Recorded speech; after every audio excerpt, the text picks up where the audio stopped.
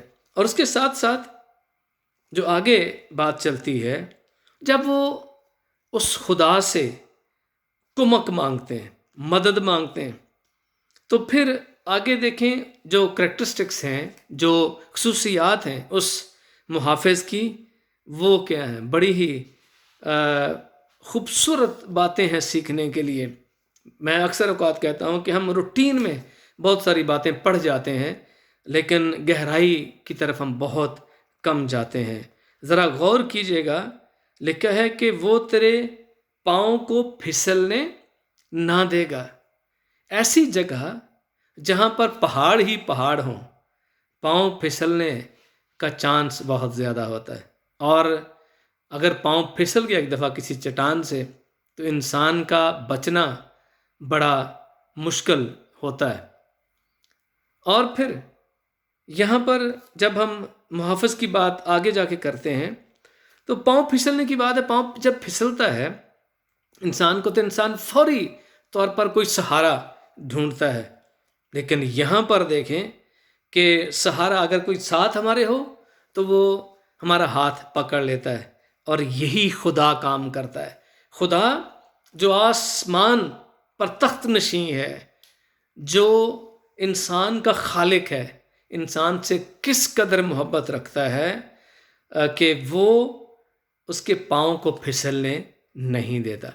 یہاں پر میں ایک بات ضرور کروں گا کہ جب تک ہمارا ہاتھ اس کے ہاتھ میں رہتا ہے تو وہ واقعی پھسلنے نہیں دیتا، لیکن جب ہم اپنا ہاتھ اس سے چھڑانے کی کوشش کرتے ہیں، چھڑا کے اپنی متعین کردہ راہوں پر چلنے کی کوشش کرتے ہیں، تو ہم پھسل بھی جاتے ہیں اور نقصان بھی اٹھاتے ہیں۔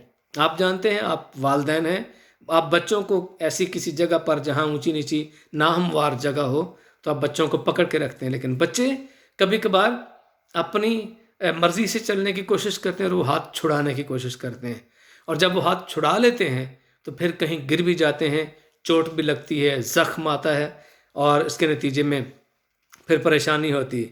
وہی مسئلہ ہے کہ خدا ہمارا ہاتھ نہیں چھوڑتا، خدا پھسلنے سے ہمیں بچاتا ہے، لیکن ہم اگر جان بوجھ کے اپنا ہاتھ چھڑاتے ہیں تو پھر اگر ہمارا پاؤں پھسلے گا تو یقیناً ہم نقصان اٹھائیں گے۔ اور پھر آگے لکھا ہے تیرا محافظ اونگنے کا نہیں۔ پنجابی میں جو ہم زبور گاتے ہیں، بڑی خوبصورت آیات ہے اور مفہوم بہت معنی خیز ہو جاتا ہے۔ اس میں کیا لکھا ہے؟ تیرا راکھا نہ کدی انگلاوے۔ کبھی غور کیا آپ نے اس لفظ پر؟ ہم خدا کو بڑی تعظیم دیتے ہیں اور دینی بھی چاہیے، وہ ہے ہی اسی لائق، لیکن کبھی اس لفظ پہ غور کیا کہ کہاں خدا اور کہاں راکھا؟ کہاں خدا کی ذات جو پوری کائنات کو تخلیق کرنے والا ہے، جو پوری انسانیت کو تخلیق کرنے والا ہے، اور وہ راکھا بن رہا ہے، وہ محافظ بن رہا ہے، وہ گارڈ بن رہا ہے۔ یہ کتنی بڑی بات ہے، اور یہ صرف خدا کی ذات ہی کر سکتی کہ وہ اپنا مقام جو خالق کا مقام ہے اس کو چھوڑ کر آپ کا راکھا بن رہا ہے، آپ کا محافظ بن رہا ہے، میرا اور آپ کا محافظ بن رہا ہے، ہمارے پاؤں کو پھسلنے نہیں دیتا، وہ دن رات جاگتا ہے، دن رات ہماری حفاظت کرا۔ تیرا محافظ اونگنے کا نہیں، دیکھ اسرائیل کا محافظ نہ اونگے گا نہ سوئے گا۔ پیدائش کی کتاب کے 28ویں باب کی 15ویں آیت میں مقدس یعقوب سے خدا نے وعدہ کیا تھا کہ جہاں کہیں تو جائے میں تیرے ساتھ ہوں گا، اور وہی وعدہ مسلسل نسل انسانی کے ساتھ، اور وہ لوگ جو اس کے سائے میں چلتے ہیں، وہ لوگ جو اسے اپنا خدا مانتے ہیں، جو اپنا بادشاہ اور چوپان مانتے ہیں، خداوند ان کی حفاظت کرتا ہے، اور وہ اونگتا نہیں ہے، سوتا نہیں ہے، کوئی ایسی بات ہی نہیں ہے۔ سونے والی مطلب کیا ہے کہ کانسٹنٹ کیئر، ہر وقت وہ ہماری حفاظت کے لیے موجود ہے، وہ اونگتا تک نہیں، اتنی محبت وہ کرتا ہے، اتنی ہماری کیئر کرتا ہے، اتنی ہماری فکر کرتا ہے ہمیں بچانے کے لیے۔ کس طرح کا محافظ ہے، کس طرح کا راکھا وہ خدا ہے۔ خداوند تیرا محافظ ہے، خداوند تیرے دہنے ہاتھ پر تیرا سائبان۔ سائبان ٹینٹ کا لفظ بھی استعمال کرتے ہیں، سایہ استعمال کرتے ہیں، شیڈ کا لفظ استعمال کرتے ہیں، لیکن یاد رکھیے ایک اور لفظ بڑا خوبصورت بائبل مقدس میں، وہ چٹان ہے۔ صرف معمولی سایہ نہیں ہے، وہ چٹان کی طرح اپنے لوگوں کے ساتھ رہتا ہے، چٹان کی طرح اپنے لوگوں کی حفاظت کرتا ہے۔ اور دہنے ہاتھ جب کہا گیا ہے تو اس کا مطلب ہے کہ وہ سکھاتا بھی ہے۔ دہنا ہاتھ جب ہم کلام مقدس میں سے پڑھتے ہیں، دیکھتے ہیں، تو ہمیں سیکھنے کو ملتا ہے کہ دہنے ہاتھ کی جو برکت ہے وہ بھی اس کے بارے میں بھی آپ جانتے ہیں۔ اور جب آخری وقت ہوگا، وہاں پر بھی جو خدا ان کے دہنے ہاتھ لوگ ہوں گے وہ اس کے لوگ کہلائیں گے، اور بائیں ہاتھ کے جو لوگ ہوں گے ان کو وہ جہنم رسید کرے گا۔ اور پھر یہاں پر کلام مقدس کو جب آپ پڑھتے ہیں تو زکریا نبی کا صحیفہ ہم دیکھ سکتے ہیں،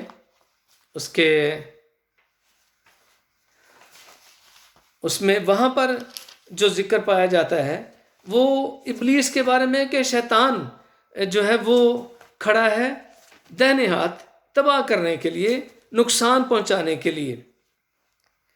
زکریا نبی کی کتاب اس کا 30 باب اور اس کی پہلی آیت میں لکھا ہے، اور اس نے مجھے یہ دکھایا کہ سردار کاہن یشوع خداوند کے فرشتے کے سامنے کھڑا ہے، اور شیطان اس کے دائنے ہاتھ استادہ ہے تاکہ اس کا مقابلہ کرے۔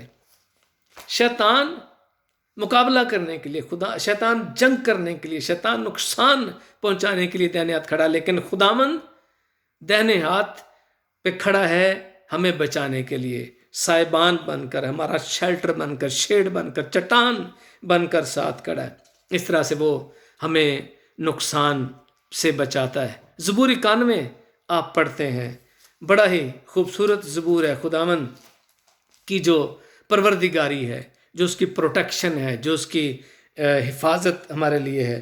وہاں پر بھی آپ پڑھ سکتے ہیں، جو حق تعالیٰ کے پردے میں رہتا ہے وہ قادر مطلق کے سائے میں سکونت کرے گا۔ اور پھر لکھا، میں خداوند کے بارے میں کہوں گا، وہی میری پناہ اور میرا گڑھ ہے۔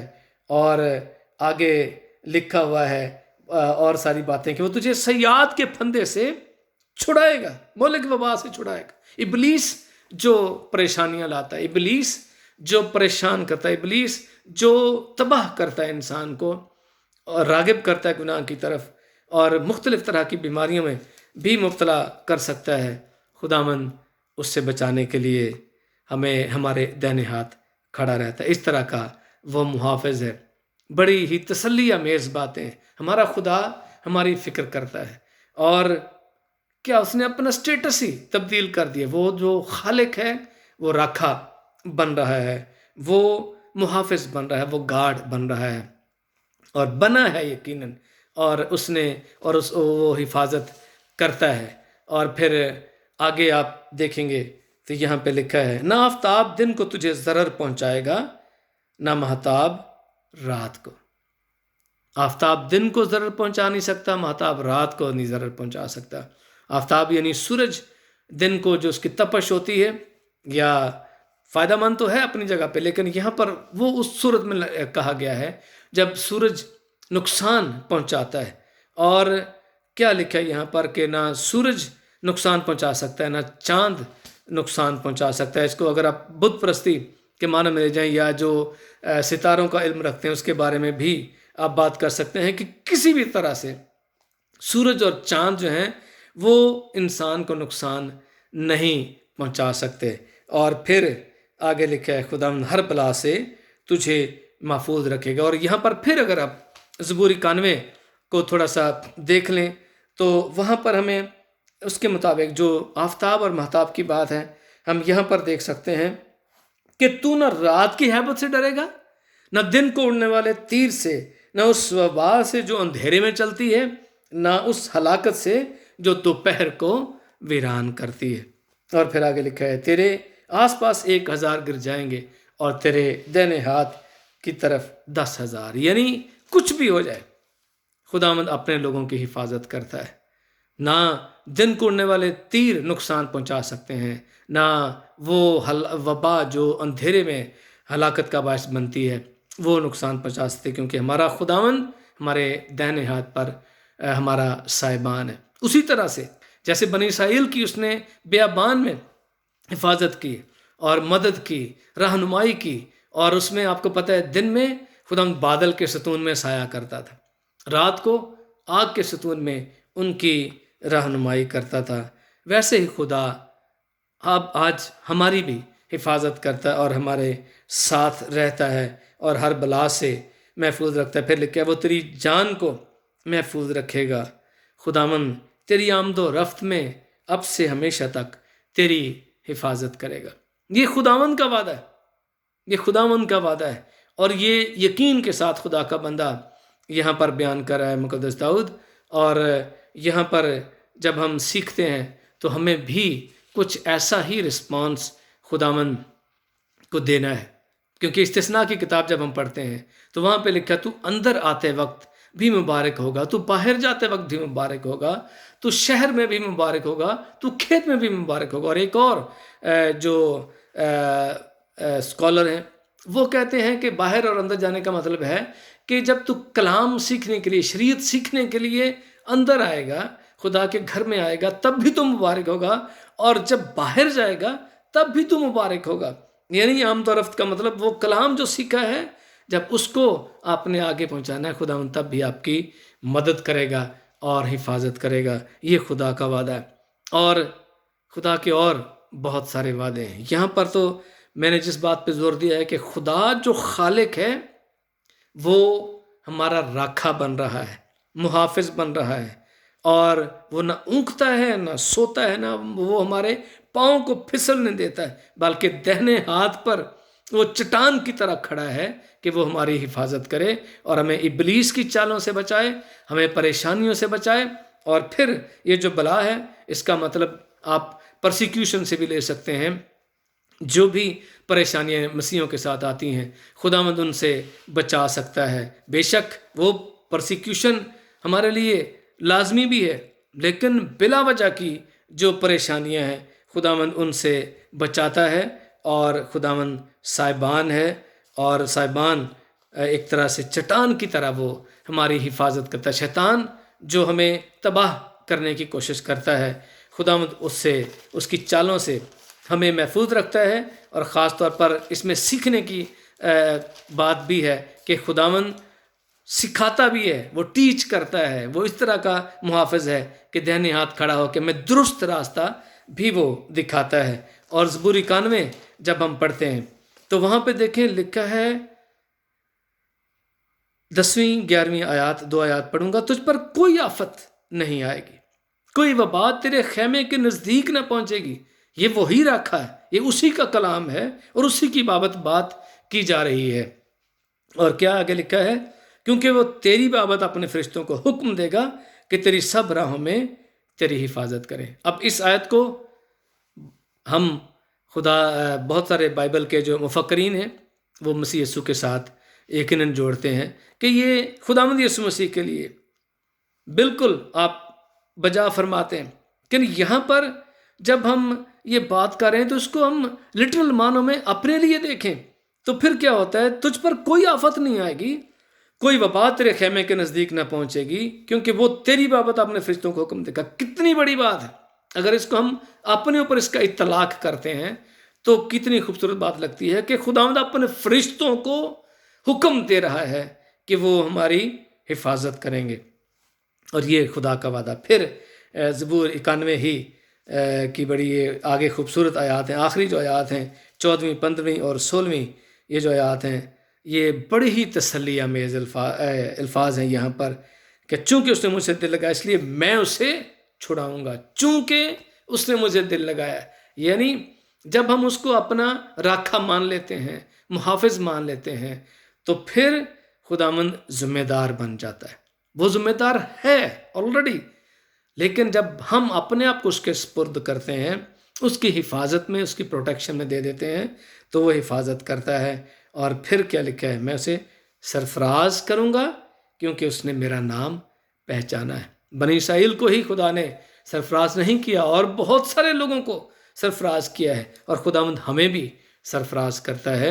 جب ہم پریشان ہوتے ہیں، جب ہم بہت سارے مسائل میں گر جاتے ہیں، خداوند ہمیں بچاتا اور مدد کرتا ہے، اور خداوند ہمیں اس طرح سے اپنی حفاظت میں رکھتا ہے. اور پھر آگے لکھا ہے کہ وہ مجھے پکارے گا اور میں اس سے جواب دوں گا. یہ بھی تسلی ہمیں اس بات ہے کہ ہمارا خدا ہمیں جواب دیتا ہے. میں مصیبت میں اس کے ساتھ رہوں گا، اور نہ صرف ساتھ رہوں گا بلکہ اسے چھڑاؤں گا اور عزت بخشوں گا. یہ ہمارے خدا کا وعدہ ہے، یہ ہمارا صاحبان ہے، یہ ہماری محکم چٹان ہے، یہ ہمارا محافظ ہے جو نہ اونگتا ہے نہ سوتا ہے، جو ہماری اتنی فکر کرتا ہے کہ مصیبتوں سے چھڑاتا بھی ہے اور ہمیں عزت بھی بخشتا ہے، اور پھر عمر کی درازی بھی بخشتا ہے، اور اپنی نجات میں بھی ہمیں شامل کرتا ہے. کاش کہ ہم اس کی خدائی کے لائق اس کی تمجید کرنے والے ہوں. کاش کہ ہم اس کی محبت کو دیکھیں کہ اس نے اپنا مقام چھوڑ دیا. وہ خالق ہونے کے باوجود مخلوق کا محافظ راکھا بن کے رہتا ہے، اور ہم کیا رسپانس کرتے ہیں. آج ضرورت اس بات کی کہ ہم سوچیں اور دیکھیں کہ ہم کیسا رسپانس کرتے ہیں. اگر ہم اپنے آپ کو اس کی حفاظت میں دیتے ہیں تو یقیناً خداوند ہمیں پھسلنے نہیں دے گا، ہمیں ایمان سے بھی پھسلنے نہیں دے گا. ابلیس چاہے لاکھ کوشش کر لے، ہم ایمان میں مضبوط اور محفوظ رہیں گے، کیونکہ خداوند یہ چاہتا ہے. خداوند ہمارے دائنے ہاتھ پر کھڑا ہوا ہماری مضبوط چٹان ہے، اور ہمیں پریشانیوں سے، وباؤں سے، تکلیفوں سے بھی محفوظ رکھتا ہے. یہ خدا کا وعدہ ہے اور خدا کے الفاظ ہیں. اور اگر ہم اپنے آپ کو اس کے تابع رکھتے ہیں، اس کی فرمانبرداری میں چلتے ہیں، تو نہ تو ابلیس ہمیں کوئی گزند پہنچا سکتا ہے، کوئی تکلیف پہنچا سکتا ہے، نہ ضرر پہنچا سکتا ہے، نہ دنیا کی اور کوئی طاقت، نہ دنیا کا کوئی اور علم اور کوئی بھی چیز ہمیں نقصان نہیں پہنچا سکتی، اور ہم خداوند کی حفاظت میں محفوظ رہ سکتے ہیں. خدا اس کلام کے وسیلے سے آپ سب کو برکت بخشے. آمین.